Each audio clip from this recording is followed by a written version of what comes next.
এই দুনিয়ায় আপনি যাকে অন্তরে বেশি লাই দিবেন, জায়গা দিবেন, ভালোবাসবেন, সেই মানুষটাই আপনার জীবনের বেশি কষ্টের কারণ হবে।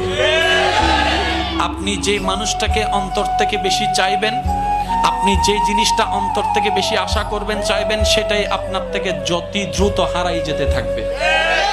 আপনি অন্তর থেকে যেটাকে বেশি সম্মান দিবেন, সে তার কাছে আপনার বেইজ্জতি নির্ধারিত হয়ে আছে। আপনি অন্তর থেকে যাকে বেশি আগলাই ধরে রাখতে চাইবেন, সেই আপনার পিঠের মধ্যে ছুরি মেরে দিবে। এটাই বাস্তবতা।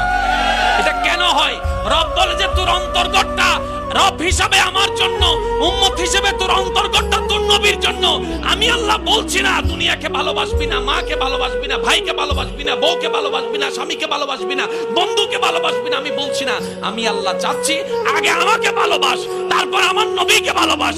যদি আমার এবং আমার নবীর ভালোবাসা অন্তরে ফিট হয়ে যায়, দুনিয়ার যদ্দুর ভালোবাসা দরকার আমি আল্লাহ তোর অন্তরে ব্যবস্থা করে দিব। সুবহানাল্লাহ।